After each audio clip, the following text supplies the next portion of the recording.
All right, so I found out exactly when your ex is going to feel your loss after a breakup. And really, in my opinion, the best way to do this is to first understand what your ex's attachment style is and then extrapolate from there. Now, I've made it clear on multiple occasions on articles, podcasts, videos like this that the average ex that we see come through our program tends to have dismissive, avoidant tendencies. And if you don't believe me, I've actually conducted 2 polls of our community to prove it. So in 2021, I actually conducted a poll where I basically asked, hey, what core attachment style would you classify your ex as? To our clients, all of them are either trying to get their exes back or trying to get over their exes.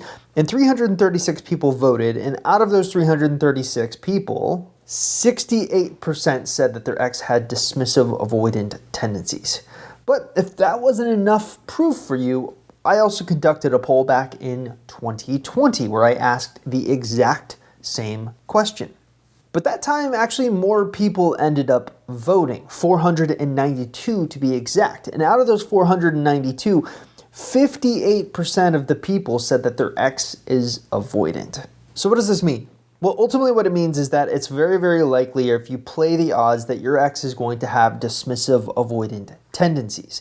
Thus, you need to understand how they react to the avoidant death wheel. So I've talked a lot about the death wheel in the past. So here it is. Take a look at this graphic. This is the avoidant death wheel, and basically there are 8 main stages to it. But you can actually divide those stages in half. You have the stages that are in the relationship stage, and then you have the stages that are in the breakup stage. So the relationship stage is basically what an avoidant feels like during a relationship. You know, they want someone to love them. Hey, they found someone their problems are over. Hey, they're starting to notice some worrying things. And then ultimately they start being inundated with these feelings or thoughts that maybe they should be leaving you. And then of course you have the breakup stage. Now the breakup stage is everything that's happening after a breakup occurs. So with stage 5, you basically have the actual breakup itself, which stage 6, you basically have the I'm so happy that I left. For those of you who are familiar with my work on avoidance, you would notice that this is the separation elation stage. And then in stages 7 and 8, you kind of get the woe is me, I'm really starting to feel kind of lonely. Why is this always happening to me? So understanding those 8 stages is essential if you want to pinpoint the exact moment that your ex is going to feel your loss. If you haven't figured that out, usually it's going to happen in stages 7 and 8. The wow, I'm starting to feel kind of lonely stage, and also why can't I find the right person? Why is this always happening to me? That is when the loss of you truly hits them. What's interesting though is that this feeling is kind of embedded in how the avoidant is made up. So my 2 favorite videos that I've ever done on avoidance are the video I did on how to make an avoidant ex miss you, and also figuring out when you should stop chasing an avoidant. This is ultimately what ends up happening when you stop chasing an avoidant. And in both videos, I make it clear that exes who are dismissive, avoidant, work differently than you would expect. For instance, take this piece of knowledge. Avoidants are free to long for an ex once that person is unavailable out of a relationship, and typically out of contact, so that they are untouched by the actual engagement and deactivation systems aren't being triggered. This reveals their long suppressed attachment by switching their operating attachment room from a fear of engulfment to a fear of abandonment. Thus, only when your ex feels safe to miss you, they will actually only miss you. This is what people have a common misunderstanding with when it comes to avoidance. See, an avoidant wants connection like everyone else, but their deepest fear is that love and closeness comes at the cost of personal freedom. So if they feel like you're still hung up on them, if they feel like you're still overly invested into them, guess what's going to happen? They're going to bolt. They're going to avoid.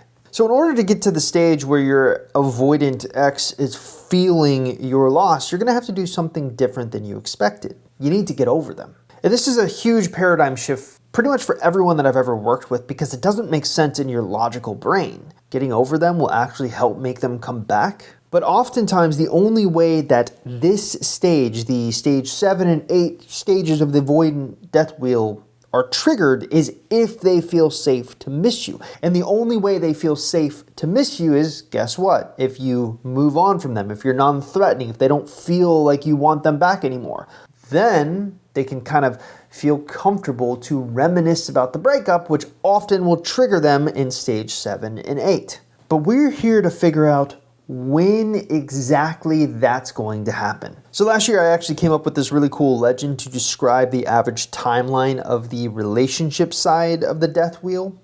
Ultimately, we found that our average relationship was around 13 months. So basically, when people came to us wanting their exes back or wanting to get over their breakups, they had been with that person on average for 13 months. But that really doesn't help us for this discussion, because what we're interested in is the breakup side of the death wheel. And really the only data that we have that we can really pull from is from our actual success stories. People who have succeeded in going through our program and getting their exes back. So our experience shows that it takes on average about 5.2 months to get your ex back. But that's only after you start working with us. So let's say that you broke up with your ex a year ago, but you didn't really come into our orbit until maybe a month ago.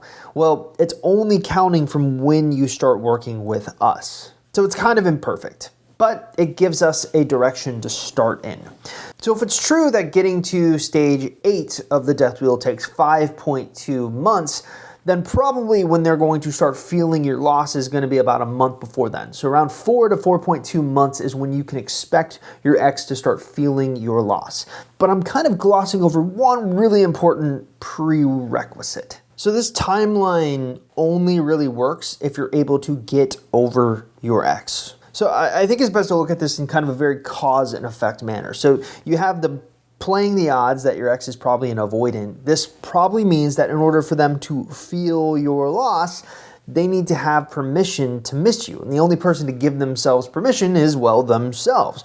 And the only way that they have that permission is if they think that there's no chance that the two of you will ever get back together. So we find that when a client comes into our orbit, it takes us 4 months to get that client to a point where they are okay letting go. See, what I think makes our process different and more unique than everyone else's process is that we're not so much in the get your ex back business, even though we sort of advertise us as that's what this is, but it's really not. What we're really trying to do is we're trying to get you to a place where you can make an informed decision on whether or not your ex is someone worth getting back. And if you decide they are, cool. We have the techniques and tactics to help you do that. But if you decide they're not, that's great too, because we look at it as a win-win. So getting you to that place emotionally is really our job. And usually it takes around 4 months of intensive work to feel that confidence. So I guess what I'm trying to say is that the timeline of when your ex is going to feel your loss is kind of fluid. It's determined based on how quickly you are able to get over them or move on from them. So